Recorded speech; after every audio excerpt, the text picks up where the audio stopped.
Welcome, IT changemakers, to the DEX Show with Tim Flower and Tom McGraw. Let's get into it.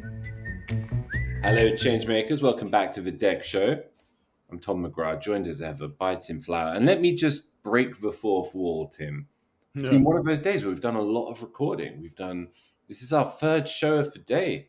And not to sound that this is a demanding thing, but one thing I do find that happens when we're recording a lot in the course of a single day is I do the introductions and I just roll straight in there. You know, just go like a boom, boom, boom. But I thought for this one, the last of the day, and certainly, arguably one of the best. No one will know what the other ones were. So I was going to say anyone to say that. I thought I would stop and say, how are you doing? Tom, I've talked to you, 3 or 4 times today, and I feel like I haven't talked with you. Exactly. Yeah, I'm doing good. World traveler, right? Just got back from Australia. Great trip down to Melbourne and Sydney, both our DEX events and Gartner Symposium. Then one day home and shot down to Dallas, and next week is Nashville, and then it'll be Orlando and Boston, and a little bit of a head cold in between. I'm glad I'm home for a bit of time to recover, but it's I've told everybody it's the best job in the world, being able to jump around and just talk with people. It's really cool. I tell you what, I'm jealous of the Nashville trip. Always wanted to see that place. Yeah, always wanted to visit. It's a lot of fun. And that was, ladies and gentlemen, that was our guest. Cheating and breaking the fourth wall for you as well. Walls all over the place at the moment today on the DEX Show. That's what happens when you record three in a day, I think. But hi Brian, how are you? I'm doing well. How are you, Tom? I'm doing good. And Brian is a co-founder of his own advisory firm, Elliott Advisors.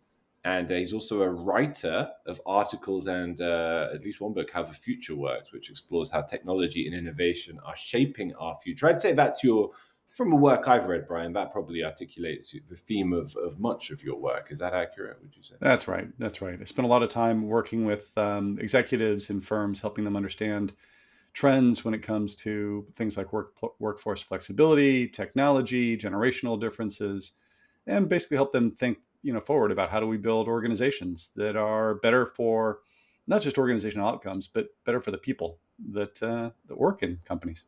And it is precisely that theme. I mean, you mentioned generational differences. It was precisely that theme that first caught our eye when we were looking at your work, and we enjoyed your writing on it, and we wanted to talk to you a bit more about it. And we're gonna discuss today Generation Z in the workplace. Which sometimes gets a bit of a bad rap, right? Sometimes gets a bit maligned. I have to say, personally, I'm privileged to call a lot of Generation Z as colleagues. I think some really outstanding colleagues from that generation. I'm sure you can't generalize in any direction too broadly, right? But from your perspective, Brian, what are some of the major misconceptions about Gen Z in the workplace today? One of them is one that's basically gets slathered on every single generation, which is kind of a kids these days really don't want to work. Yeah. Exactly. Right? So I'm Gen X myself. Back in the 1980s, 90s, when I was coming into the workforce, we were known as slackers. Right? The boomers ahead of us didn't think that much of us either. We then turned around and thought the same thing about the millennials. And now this is, getting slathered on top of Gen Z as well. You could actually trace back, by the way, headlines go all the way back to Plato that basically say, this next generation just doesn't have the work ethic that we all did. Yeah. Do you know what? I was at an assembly at school. The head teacher did an assembly, and he read out that famous quote. And then revealed at the end of it that it was, 2,000 years old, basically. But one thing you'd have to acknowledge about Gen Z, right, is that they've been through some pretty significant events which will have inevitably shaped their perception of the world and their perception of work. Absolutely, the pandemic stands out. Early exposure to digital tools as well. How do you think these define their expectations around work and the workplace? Yeah, where I was going to go next on this to some degree is exactly that, which is it's not true that they don't want to work as a group. It is true that they have different expectations. They have a different desire from a work-life balance perspective. They also are in a generation that has higher anxiety and higher stress. And if you think about sort of the impact on them of social media, of the pandemic, and at least in the states where I operate, gun violence in schools. This is a generation that's had a lot of stressors put on it throughout the course, of its entire existence. And now they're coming into the workforce at a time when the economy is not booming in the same way that it was. They themselves were, sort of traumatized in some cases by the pandemic itself. And so we should expect that they're going to have some challenges in terms of how they adopt uh, and show up in the workplace itself, and the support that we need to provide them in terms of mentoring and coaching, but also just really engaging and listening to them and understanding their own perspective. And Brian, I love the title of your book, How the Future Works. I think it's a compelling title to dig into and read more, but you explore how technology enabled flexible work. I think the reverse is also true. Flexible work forced the issue. Technology had to work. Yeah, And it needed to be accepted, and it needed to be in the functioning is a little bit different than having the right capacity. You need the bandwidth to be able to, for all the technology to function. that's But right. in general, how do you think Gen Z has adapted differently to the tools that they need to use compared to other generations, especially for those in management positions? There's Yeah. typically a generation gap when you move from individual contributor to management. So I'm curious how the different generations are adapting. Yeah, there's a huge set of challenges and differences there, right? Because Gen Z, but also millennials, are digital natives. They grew up Mm, with an iPhone or an Android phone in their hands. They are very used to conducting and building and maintaining relationships digitally, as well as in real life.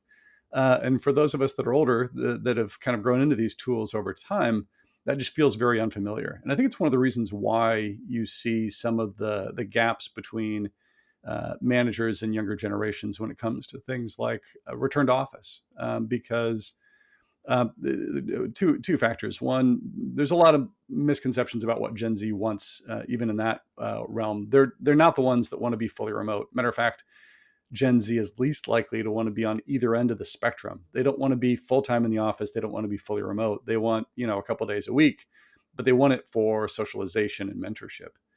Older generations kind of grapple with this more. They're more likely to be at either end of the extremes, but also older generations of leaders specifically, folks like me who grew up building culture by walking around the halls of offices, by conducting all hands, literally going from city to city sometimes when your teams were distributed, just aren't used to thinking about the role of digital tools in building connection.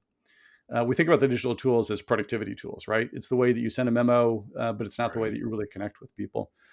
Younger generations get it. They understand that both things are important. I want to meet people in real life. I want to break bread with people. I want to get to know you. But we can have a very active social life and conversation through the digital platforms that we use at work. And there's just a lot that leaders could learn from younger generations about what that looks like, what that feels like, and how to do that. That actually ends up being critically important when you think about the fact that any company past any minimum scale is distributed across cities and countries. So as a leader, if you really want to engage your workforce, you're going to have to play both an in-person role and a digital role to do so. And you touched on something there that I think is worth a little more conversation, the concept of, or the need for socialization and mentorship. I grew my career on both parts, right? Especially the mentorship feedback loops, both giving and receiving feedback, connecting with people. I'm Gen X as well, and it's important to me, but there are also times, just leave me alone. I need to go That's and right. be in my own place, right? I don't want that, but when there's a need, it needs to be there.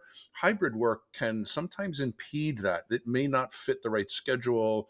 I'm curious how companies can actually design a hybrid strategy that takes that into account, that meets those needs. Yeah, what I've seen work really effectively is to have this conversation not happen at the top level or completely at each individual's discretion, but to find the spot in the middle that's the sweet spot. And that usually is actually at the team level.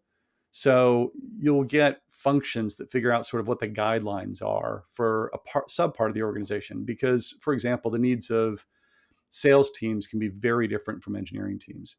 If you are a team of junior salespeople, there's a lot more value in having people together a lot more consistently, right? So 3 days a week together where people are doing calls to customers in the same space so they can ask each other questions and bounce ideas off of one another can be really beneficial. From an engineering perspective, it's actually, a job that often people want more isolation, more heads down time, more separate time. And so you might figure out that for that team, the right answer actually is 1 week a month when you come together to, talk about what the goals are for the next quarter, how we did in the last month. And importantly, you spend a sizable portion of that time just on socialization, right? Meals together, deeper conversations, and getting to know one another. From a mentorship perspective, though, specifically in coaching, we all know that those moments happen irregularly, and the feedback is best if it's actually in the moment. The trick behind all that is, in order for me to have a great feedback conversation with a salesperson, I don't necessarily have to be sitting in the same room because, for example, the customer probably isn't these days either. Right. It's probably, a session that we've done with a customer over Zoom, or it's been, a call or a presentation. It's quite easy then to say, great, now that the meeting is over, let's hop on a call. And literally you can do this with a phone call and say, hey, let's go over, what did you hear? What did I hear? What would I have done differently in your situation when the customer is objecting to X or Y or Z? And so what's really most material is that in order to coach people and to train them, this doesn't happen through regularly scheduled events. It actually happens through, feedback that is timely and actionable and in the moment. And you can do that in any variety of mediums. It's more important that you think about how you make sure it is timely and actionable than it is whether or not you're sitting side by side to do it. Right. So let's flip from the individual human to human connection to a different topic, and maybe an exercise for me and Tom to go back and look at our episodes. I'm sure we've got some kind of a record set where we mention AI. It wouldn't be a DEX show without mentioning AI. What do you think the challenges are, or even some of the opportunities for Gen Z in the topic of AI, leveraging it both for skills development, work culture, learning? Where do you see AI fitting into the modern workplace? It's a huge opportunity, but also right now it's a huge challenge for people. And I'll give you an example of how some of these same techniques might apply. When I was describing how teams need to figure out what their patterns are for working in person, why we get together, and what we do when we're together, the same is true when it comes to generative AI. What's happening today in too many organizations is management hands out the tools and says, we expect you all to use these to get more productive, right? And there's not a lot of support or training being given to people. There's not a lot of room for experimentation. But there's also not even the conversation as a team that says, what's acceptable use and what's not? Is this okay for me to use it this way or not? Here's a specific thing about Gen Z. They also don't tend to ask for help. They're less likely than past generations to go to their manager and say, I need help with this. And so what can happen, especially when you think about giving them generative AI tools, is they may sit there and say, I'm not sure if the way I'm using this is acceptable. So either I'm not going to use it at all, or I'm going to use it and not tell anybody because I'm afraid that I'm going to get in trouble. Either one of those is risky from a team perspective, and certainly from an individual perspective, because you may not know if your application is right or not. So the better solution here is to actually have the conversation as a team to talk about, hey, I'm using this to create, the first draft of a report, or I'm using this to create, the draft of an email out to a customer. Those are both going to seem acceptable to most people, but let's talk it out. Is it acceptable for me to use it to respond to a memo from my boss? Do people think that's okay? Right? You can kind of take this to the further extreme of like what's socially acceptable use of technology. I think most people reacted to Google's AI created letter from your child to the Olympian and said, wow, that's just weird. We wouldn't do that.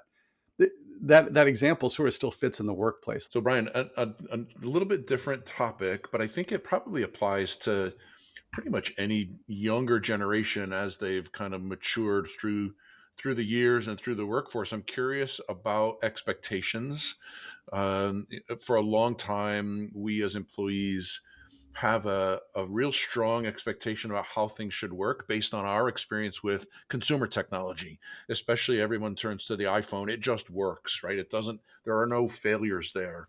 I'm curious in your thoughts about technology and especially the employee experience shaping Gen Z's expectation for workplace tools and technology. Is there, in this generation, Gen Z, is there actually less patience for tech failures? I'm curious how you think companies can ensure that their digital environment meets the expectations of the emerging generations. Yeah, I think that started showing up already with millennials, even before Gen Z, right? Hmm. Think about it this way. If you were somebody that grew up with an iPhone in your pocket and you grew up with a set of applications that were high quality from a consumer perspective, if you show up at work and you're used to using, the Jetsons tools, this is going to age me also. Yeah. You're used to using the Jetsons tools at home, but you get handed something from the Flintstones at work, your reaction's probably not going to be terribly positive, right? And that happens a lot in organizations that Yeah. are, larger, that have been around for decades, where the back office tools in particular are just really creaky and painful and hard to use, and it ends up in wasted time. And there's just a lack of tolerance from younger generations for that, because they know there are much better experiences out there and much better ways to build those types of experiences, as opposed to relying on antiquated technology to do it. So you will get people that want to drift into organizations that use those tools. I worked at Slack for a number of years. I was actually I ran our developer platform there. There were organizations that adopted Slack because they knew it was a way to recruit talent. Target, large retailer in the U.S., one of the first places they started using Slack was with their technology team, but it was also in their recruiting organization, because they knew that engineers who saw them using Slack and interacting through Slack would think, okay, this is a more modern organization. And it was a way to lure that talent in. So I think this ends up mattering a lot at the end of the day. I also think this is back to like the perspective that one of the things that we did, Future Forum, the think tank that I ran for a few years, surveyed 10,000 office workers around the globe every quarter for 3 years. One of the things that we found is that companies that invested not just in modern tools, but in like training to teach people how to use them, didn't just have higher productivity scores. They had higher scores around topics like sense of belonging inside of their teams, because people were finding ways to use those digital tools to bridge gaps between teams and organizations. So I've got some good stories from what I've seen work in that realm as well. There's definitely a kind of paradox, as it seems to me, Brian, around Gen Z with regards to the whole notion of hybrid work. On the one hand, they're young still, they want community, they need mentorship, and these kinds of things are more easily attained in person, arguably. And yet, I hope it doesn't feel like a sort of an unfair generalization to say, but when certain organizations, when they start to push for a return to office, they will often find the most resistance from younger employees. And I wonder if you see some tension between what Gen Z perhaps wants and needs from employers in this area. Yeah, I think that tension and that reaction to a mandate is actually broader than just the younger generations. There's actually some interesting research out there that shows part of the issue is just a mandate in the first place. People have a natural reaction to a mandate, which is, there's this thing called reactance theory, which says, you're telling me explicitly what to do in a way that makes me feel like you're treating me like a child, not an adult. Therefore, I have an adverse reaction to it.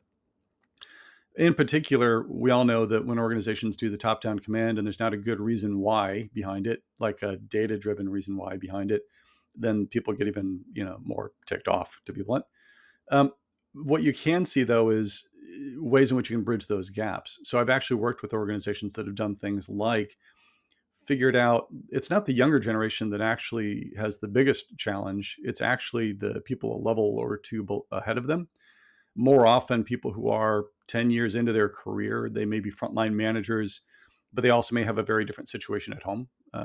They have children that are younger.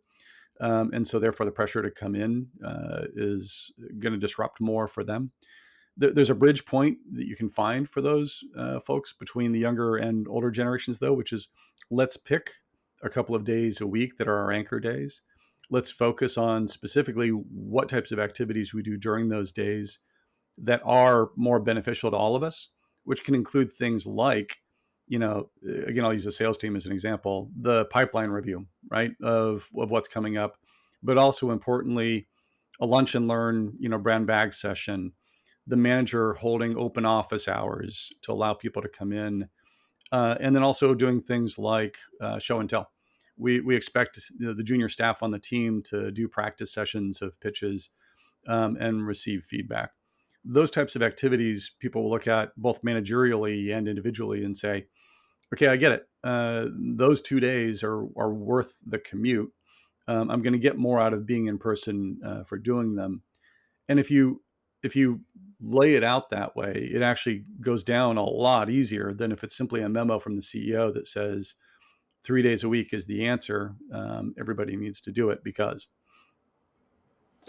And burnout is a big kind of buzzword at the moment, but I do think there is something particularly exacting about continuous digital work, particularly in the hybrid kind of work era, where kind of what hybrid has done, I think, Brian, tell me if you agree, is it's kind of unfastened work from its old parameters, right? It used to be 9 to 5, and if it went beyond 5, you were very conscious of how long it went beyond 5.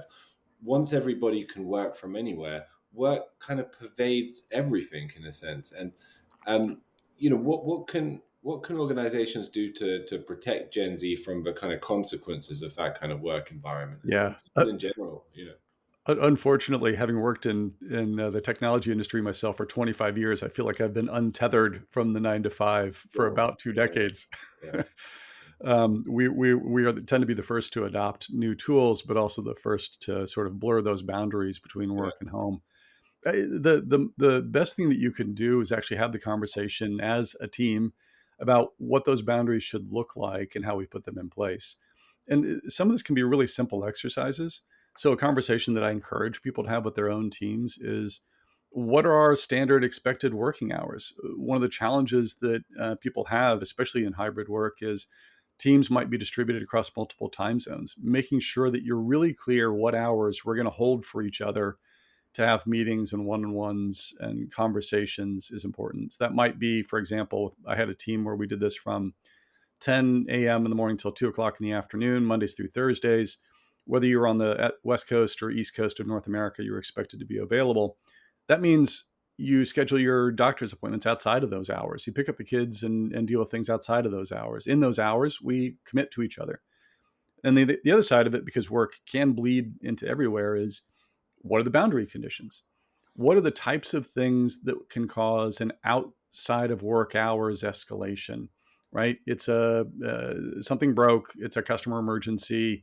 There's an event coming up that just went sideways on us. We will contact you then. Second, what tool we use to do it, because no one wants to have to monitor Slack and Teams and Zoom and email and their text messages. If it's an urgent need outside of work hours, we will text you, was our general rule. And if you do that, then it's much easier to say to people, figure out when you do work on your own schedule, but you should feel free to turn off notifications outside those hours, except for the one tool we just said we'll use to notify you if something's really urgent. So that, I think that kind of boundary condition is helpful. The other side is a more personal lesson that I learned. I'm one of those leaders that always said, I work weird hours, crazy hours at times. And I would always say, look, I'm sending this at 9 or 10 o'clock at night, but don't worry, I don't expect a response tonight. I'm just getting it out of my inbox. And luckily, one of my co-authors, Sheila, said to me at one point in time, that doesn't work, right? You send that out at 9 or 10 o'clock at night. I happen to also be working. I see it in my inbox. I now have a choice. Do I address it now, or do I spend all night thinking about it? So we all want to treat people as adults, but as a leader, you're much better off using things like scheduled send in email or in Slack or in Teams. If it's not that important, why send it tonight? Why not just queue it up and send it out in the morning? Salient point, I have to say. And we've kind of mainly addressed Zoom as a challenge to the status quo. But let's look forward, because one day they'll forge and form their own status quo at work, and it'll have its own positives and negatives, no doubt.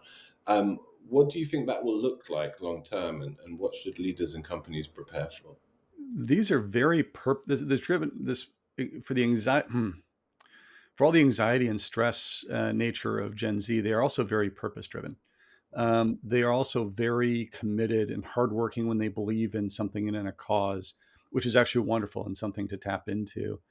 The other aspect that can be really beneficial is thinking about them right now in terms of how they can provide reverse mentoring.